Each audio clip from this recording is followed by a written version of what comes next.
I'm Nick Mancuso. In this episode of Mysterious Forces Beyond, Psychic Healing.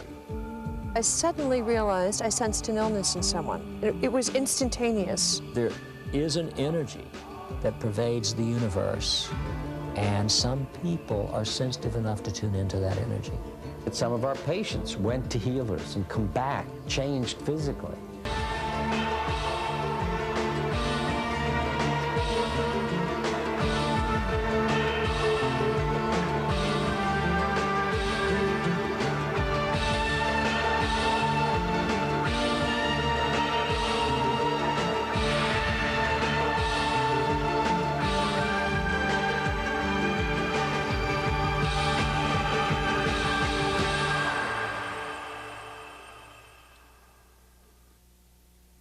While many doctors and scientists are willing to agree that there is a mind-body connection, debate centers on the degree to which the mind has the power to heal. Those who practice psychic healing find themselves on the outer fringe of that debate. Psychic healers claim that the mind's power to heal extends beyond the self and can be projected to others, even over long distances. Skeptics question those claims.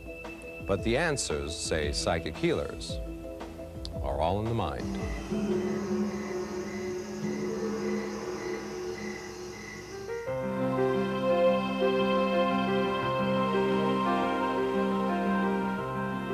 All people have the ability to be spiritual or psychic healers, but not everybody can do it. We try to educate people that psychic healing is nothing weird. It's natural. It's part of nature. During the day, Dr. Alexey Kunin is a physical therapist. Outside of the hospital, however, Alexey extends his career in healing to different dimensions. Every night and on weekends, Alexey and his wife Olga open their home to people seeking psychic healing.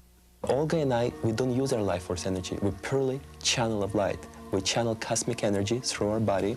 We touch people laying in hands, and at the end, we just, without touching, balancing person's energy and aura. Doctor doesn't really cure the person. He might diagnose what the problem is, or he might treat the problem on the surface. He'll take care of the pain, but the problem could be very, very deep. The problem could be emotional or childhood problem. A true psychic healer will go straight to the cause and try to work on the cause and then take care of the effect, which is the disease. Alexey's wife Olga says she was not always psychic. The morning after a UFO allegedly landed near her hometown in Russia, she claims to have discovered that she'd acquired new skills overnight. At the age of 16, she became psychic and a healer. As a clairvoyant, she was able to see multidimensional universe, tap into different dimensions, talk to different beings, receive their information, and heal at the same time. She never read any kind of spiritual or metaphysical book in her life. So all of the knowledge she got was from them when they were teaching her how to do proper healing. People get this idea that when the psychic says something, it's 100% true. No, because all of us see only a small part of reality. Alternative healing is not new. Medical science, medicine, that's what's new. It's been around for 100, 150, maybe 200 years maximum. Alternative healing was always here from the beginning of time. We believe that the future is definitely going to be psychic healing. You can probably will be combined with modern medicine technique, but definitely future will be using energy and heal psychically.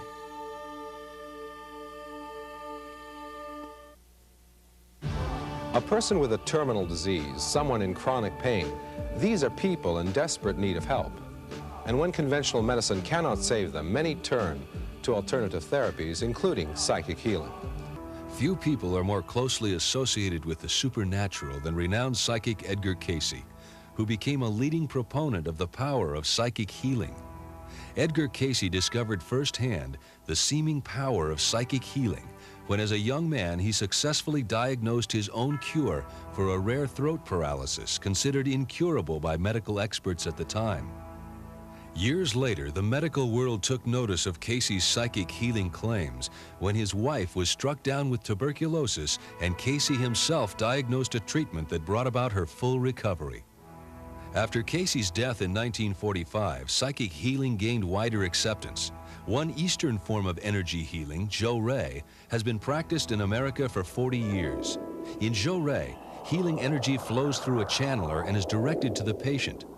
Dr. Koichi Sakakibara is a member of the Japanese Fellowship for Jo-Ray. Jo-Ray was founded by Mokichi Okada in Japan about 60 years ago. It means purification of spirit. As we understand it, there's this energy coming from a divine source, and it's all around us at all times. And this is a way we can channel that energy through our own bodies to channel the light to other people. The way that I started receiving Jo-Ray was through a friend of mine who was HIV positive. I'm also HIV positive. Technically, I have full-blown AIDS now. I have 3 other opportunistic infections. About a year ago, my T-cell count was 700. On an antiretroviral called DDI, my T-cells declined like this down to about 300. When I got off the antiretroviral and started Jo-Ray, they flatlined. Instead of continuing to diminish, which my doctor said is what normally happens, they continually go down until you die, they flatlined and then started to climb again. After a few months, they started to go straight up, and that's when I got off the 2 medications I was on. Dr. Mamdou Gonem postulates that alpha brainwave activity during Jo-Ray stimulates the immune system.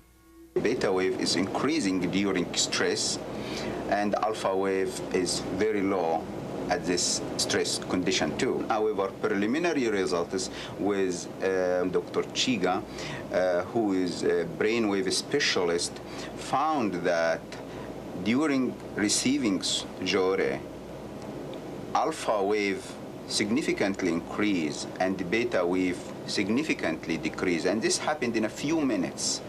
This is a Jo-Ray biofeedback system which we developed in Japan, and this is a sensor belt, and it measures brain wave of a channel or recipient. Dr. Gonem's studies with cancer patients show that Jo-Ray elevates alpha brainwave activity, which in turn triggers an increase in the quantity and activity of the body's natural killer cells, which destroy disease cells. Dr. Bernie Siegel is not only a conventional surgeon, he's also a leading proponent of alternative healing therapies. We're so anti-death and mechanistic in our approach to disease that if you walk into a doctor, you'll get a prescription or an operation 9 times out of 10. Even if you said, I'm depressed, my family's been killed in an accident, you're more likely to get a pill. I think the Eastern is more likely to look at your life and say, what's your story? If you're an honest physician, you say, look, I can't explain it, but it worked. Let's see what happens again. Let me read about it. Let me learn more. So I think a lot of doors are opening now, but I don't call it magic or mystical. I mean, I still know that there's a reason that this is happening. I believe electromagnetic energy. I have to call it that because I don't know what else to call it. It may be another frequency that we haven't yet found. And some people are sensitive enough to tune into that energy. People in the United States, at least, are spending more money on alternative practitioners than they are out of pocket on hospitals.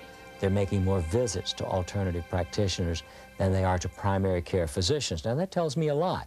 It means they're not getting what they want from conventional medicine. We need to stop fighting with each other. The alternative practitioner ought to be honest enough to say, I believe in what I'm doing. You want to do some good research? Fine, let's do it.